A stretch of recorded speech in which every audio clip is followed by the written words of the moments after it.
You know what they say about revenge being a dish best served cold? Well, mine came with a side of antibiotics.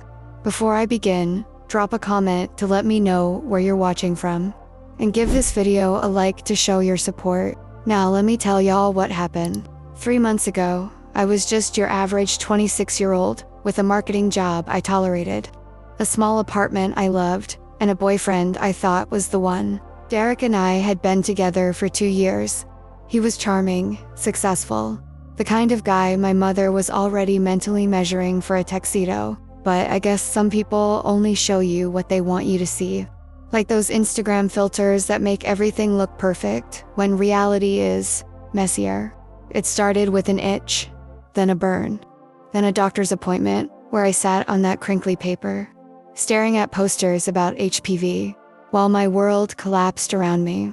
It's chlamydia, the doctor said, like she was telling me I had a common cold, completely curable with antibiotics. But you'll need to inform your sexual partners, plural, except I'd only been with Derek for 2 years. That night, I found them. The messages, not even hidden well. Like he wanted to get caught. Derek and my former friend Zoe, for 6 months, in our bed, while I was at work conferences. And the worst part, there was a group chat with his friends, where they all knew, where they laughed about it. Did you know that when you read something that breaks your heart, you can actually feel it physically? Like someone squeezing your chest until you can't breathe? I sat there on our couch, the one we picked out together at IKEA, and argued about assembling, scrolling through messages where the man I loved mocked me to his friends. That night, I packed a bag, left my key, and checked into a hotel. I blocked his number when the texts started coming. Where are you? We need to talk.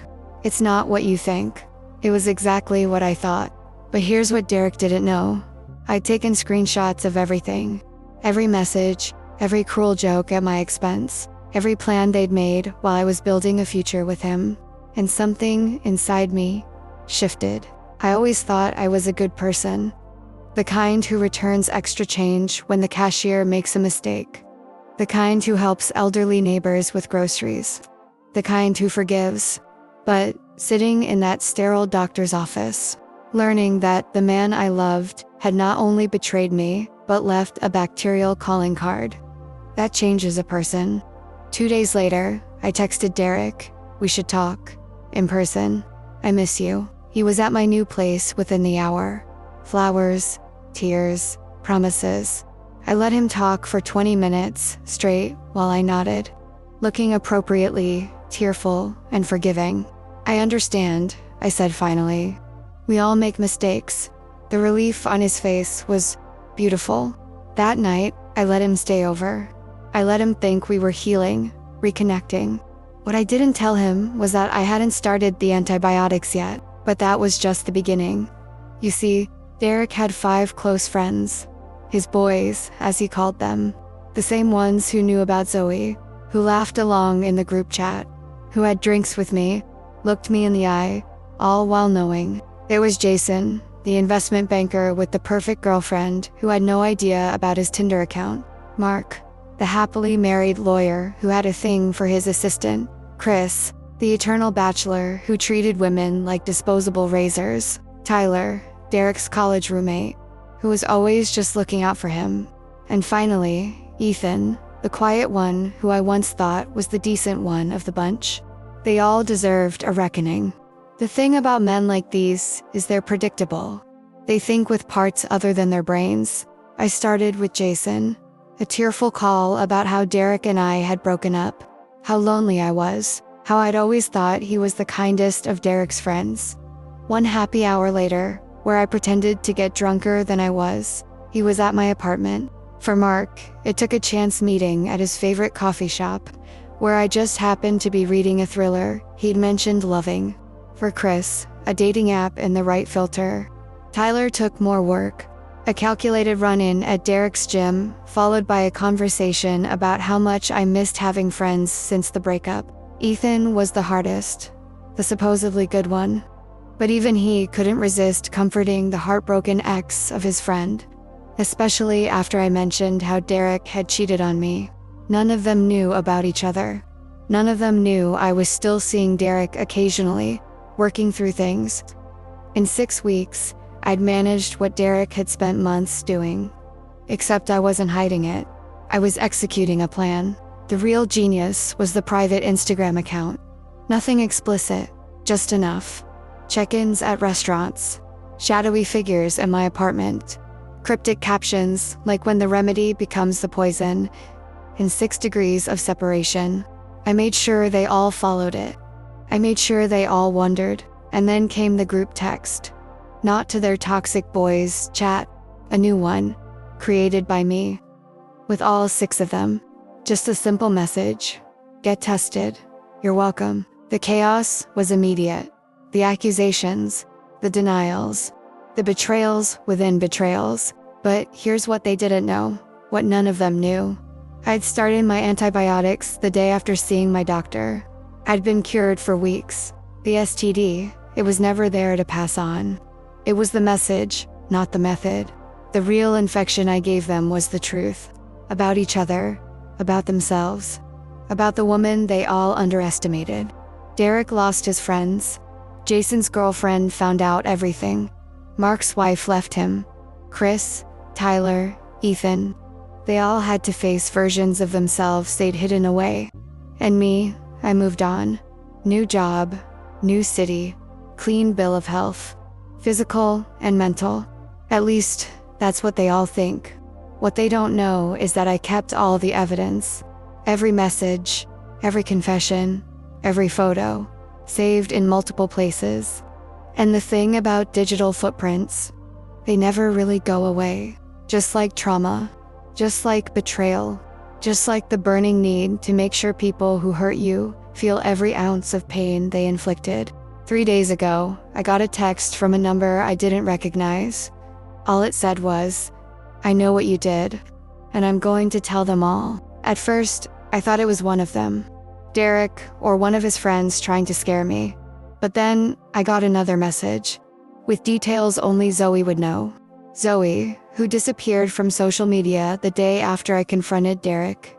Zoe, who I haven't been able to find no matter how hard I've searched. Did you really think I was the only one?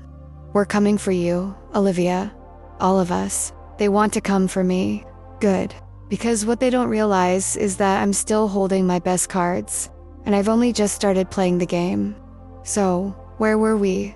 Ah, yes.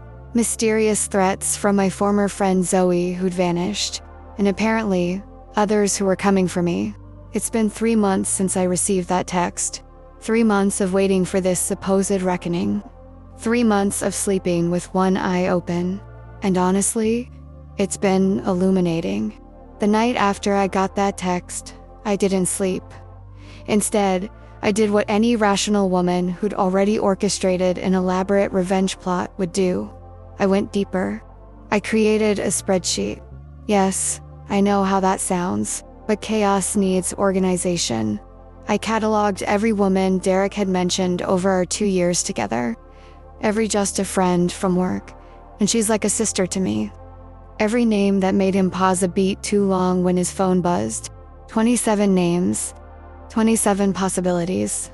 I started with social media, cross-referencing their profiles with Derek's activity. Most were dead ends.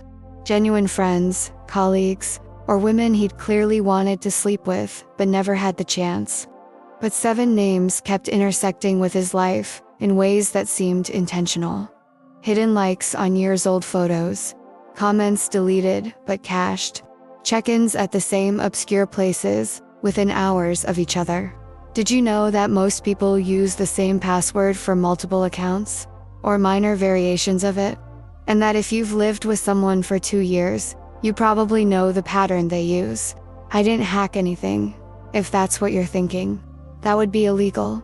I simply made educated guesses, and sometimes those guesses opened doors. It turns out Derek wasn't just cheating with Zoe. There were 3 others during our relationship, and they all knew each other. They had their own group chat, called it the Leftovers. Original, right? It was Zoe, Melissa from his office, Kayla from his gym, and Adrienne, his supposed crazy ex, who he claimed kept trying to get back with him. Turns out, she wasn't an ex at all. They'd been seeing each other the entire time he was with me. But here's the real kicker. They weren't just bonding over their shared terrible tastes in men. They were running a con. Derek wasn't the player here. He was the mark. These women targeted wealthy men, formed relationships with them, encouraged them to cheat so they'd feel guilty, then slowly extracted money through emergencies and investments. They each played a role. Zoe was the fun one, Melissa the career-minded one, Kayla the fitness enthusiast, and Adrienne the unstable one who kept the men on their toes. They'd been working Derek for the entire 2 years we were together. That's why he was always lending money to friends, why his credit card bills were so high, why he sometimes seemed stressed about finances despite his 6-figure job. And now they were threatening me because I'd unknowingly disrupted their operation. By exposing Derek's infidelity to his friend group, I'd made him toxic. His friends had distanced themselves, and apparently, they were potential targets too. I'd cost them money. Lots of it. Two can play at that game. I arranged a meeting with Adrienne. Neutral ground. A busy coffee shop downtown. I went early, chose a table in the corner with a clear view of the entrance and my back to the wall. Old habits from my new paranoid life. She was late, of course. Power move 101. When she finally walked in, all confidence and designer handbag that probably cost more than my monthly rent. I almost admired her. "Olivia," she said, sliding into the chair across from me. "This is awkward, is it?" I replied. "Seems like we should have met a long time ago." For a split second, her mask slipped. Surprise. She hadn't expected directness. We did the dance. Careful words, probing questions, veiled threats wrapped in polite smiles. Until I placed my phone on the table between us, screen up, displaying screenshots of their group chat. "Let's cut the crap," I said. "I know about the leftovers. I know about the other men. I know about the money." She tried to bluff, but I kept going. "I'm not here for revenge," I told her. "I'm here to negotiate." That got her attention. My terms were simple. They back off completely. No more threats, no contact, nothing. And in return, I wouldn't send everything I had to the police, the IRS, and every man they'd ever targeted. "You're bluffing," she said. "You'd implicate yourself in that STD stunt." That's when I showed her my medical records. The date of diagnosis, the date I started antibiotics, the date I was cured. All before I'd executed my plan. "I never gave anyone an STD," I explained. "I let them think I did." The power was in the fear, not the infection. Much like your operation. The look on her face was priceless. 2 days later, I got a text from Zoe's number. "Deal. We're done with Derek anyway. Moving on to better prospects." Just like that, it was over. Or so I thought.